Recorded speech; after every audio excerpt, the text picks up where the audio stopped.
ሰላም ጤና ይስጥልኝ ውድና የተከበራችሁ የዩቲዩብ ቻናል ተከታታዮች እንደምን አላችሁ? ወቅታዊ መረጃዎችን ይዘንላችሁ ቀርበናል። እስከ መረጃው ፍጻሜ ድረስ አብራችሁን ቆዩ።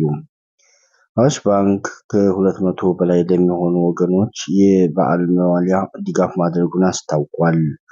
ባህር ዳር ታህሳስ 28 ቀን 2018 የአዋሽ ባንክ የኢየሱስ ክርስቶስ የልደት በዓልን ምክንያት በማድረግ በባህር ዳር ከተማ ከ200 በላይ ለሚሆኑ በዝቅተኛ ኑሮ ደረጃ ላይ ላሉ የማህበረሰብ ክፍሎችም ድጋፍ አድርጓል። ድጋፉ የተደረገላቸው በዝቅተኛ የኑሮ ደረጃ ላይ ያሉ ሴቶች፣ አረጋውያን እና አካለ ጎደሎች ናቸው ብሏል። ባንኩ ከ200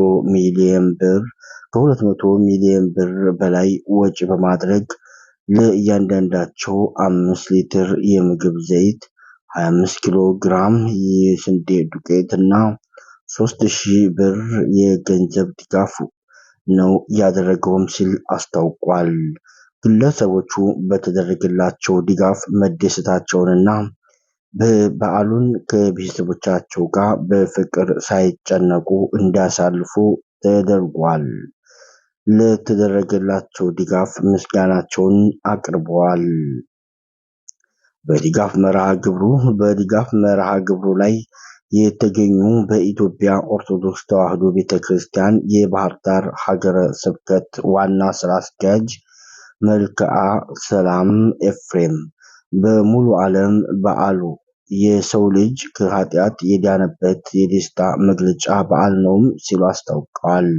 በበዓሉ ድጋፍ ለሚሹ ወገኖች አዋሽ ባንክ ድጋፍ ማድረጉ ለወገን ያለውን ክብር ያሳየ እንደሆነ ነው የገለጹትም።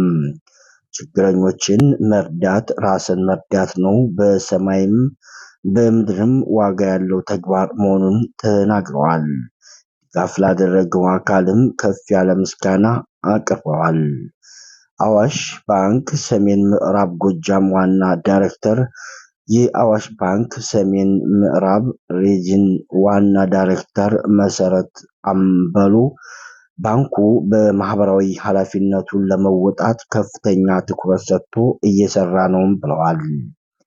ባለፈው ዓመት ከ600 ሚሊዮን ብር በላይ ወጪ በማድረግ እንደ ሀገር ሰው ተኮር የድጋፍ ስራዎችን ማከናወኑን አስታውቀዋል።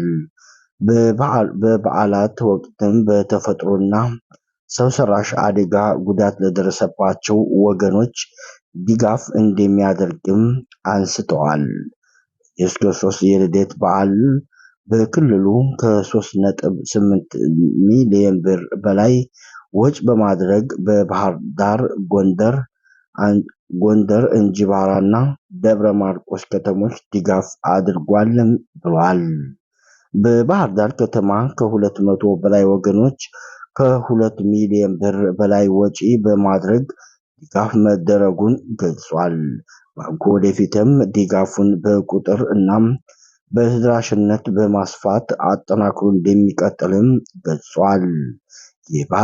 የባህር ዳር ከተማ አስተዳደር ሴቶችና ወጣቶች ማህበራዊ ጉዳይ መምሪያ ኃላፊ ሰብለ ዘውዱ አዋሽ ባንክ ያደረገው ድጋፍ ለሴቶች ተቋማትም አስተማሪ ነው ብለዋል። ለበዓላት ከሚደረገው ድጋፍ በተጨማሪ ለሚሰሩ ሴቶች የብድር ትስስር በመፍጠርና ለተቸገሩ ወገኖች የጤና አገልግሎት እንዲያገኙ የጤና መድህን ሽፋን ሰጥቷል ሲልም አስታውቋል። የባህር ዳር ከተማ አስተዳደር ተቀዳሚ ምክትል ከንቲባ ጎሹ እንዳለማው ባንኩ በዓሉን አስመልክቶ ድጋፍ ለሚሹ ወገኖች ያደረገው የገንዘብ እርዳታ ባህላችንን እያደገ መምጣቱን ያሳየ ነው ሲል አስታውቋል። ሁሉም ሰው ተመሳሳይ ሁኔታ ላይ አይኖርም። በዓል ሲመጣ አቅም የሌላቸው ወገኖች በዓሉን ከፍቷቸው እንዳያሳልፉ መረዳዳት አስፈላጊ ነው ሲል አስታውቋል። የራስ ወገን ራስ መርዳት በጣም ኩራት ነው ያሉት አስተዳደሩ ተረጅነት የማይፈልግ ቢሆንም ማህበራዊ ትስስርን መሆኑን ድጋፍ ለሚሹ ዜጎች ድጋፍ አድራጊ ግለሰቦችና ድርጅቶች ያላቸውን በማካፈል በዓሉን በሰላም እንዲያሳልፉም ጥሪ አቅርበዋል። ክቡራኖቻችን መረጃውን ያገኘነው ከአሚኮ ዲጂታል ሚዲያ።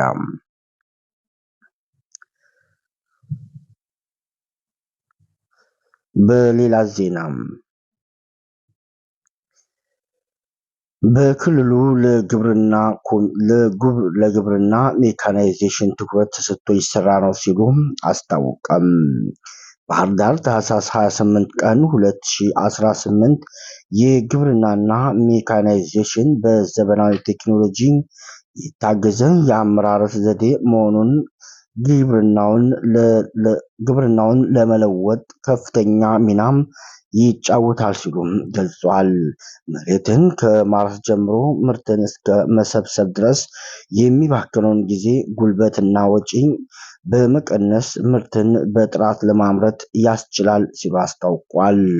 አርሶ አደር ይርጋ ከበደ በምስራቅ ጎጃም ዞን በደብረ ኤልያስ ወረዳ ዛቢ ገነት ቀበሌ ኗሪ ናቸው። ከ2013 ዓ.ም ጀምሮ በትራክተርና በኮምባይነር መታገዝ የእርሻ ስራቸውን ሲያከናውኑ መቆየታቸውን ለአሚኮም ተናግረዋል። ዘመናዊ ቴክኖሎጂን በመጠቀማቸው ምርታማነታቸው ያሻቀበና የተሻሻለ መሆኑን አስታውሰዋል። በሰሜን ሸዋ ዞን የምርትና ውጅሮ ወረዳ በሰሜን ሸዋ ዞን የሞርትና ጅሩ ወረዳ ኗሪ አርሶ አደር አደፍርስ አረጋው በክላስተር ዘዴ በኮምባይነርና ትራክተር በመጠቀም የተሻለ ምርት እንደሚያመርቱም ገልጸዋል። ወጪንና ጊዜን በመቀነስ ምርትን በጥራት ለማምረት እንደሚያስችልም በተግባር አይተንበታልም ሲል አስታውቋል። የደብረ ኤልያስ ወረዳ ግብርና ጽሕፈት ቤት ኃላፊ ጌትነት ሰዋለም ወረዳው 4 ትራክተሮችን በመጠቀም ሜካናይዜሽን እየተተገበረ መሆኑን ገልጿል። ከራሳቸውና ከሌሎች ወረዳዎች በማምጣት 15 ኮምባይነሮችን በመጠቀም 23,000 ሄክታር መሬት ላይ በክላስተር የለማ ስንዴን መሰብሰብ መቻሉንም ተናግሯል። ክቡራኖቻችን ለሰዓቱ ያዝንላችሁ መረጃ እስካሁን ይመስል ነበር። የዩቲዩብ ቻናላችንን ሰብስክራይብ ማድረግ ቤተሰብ እንድትሆኑ በአክብሮት ጋብዛለን። በሌላ መረጃ እስከምንገናኝ መልካም ቆይታ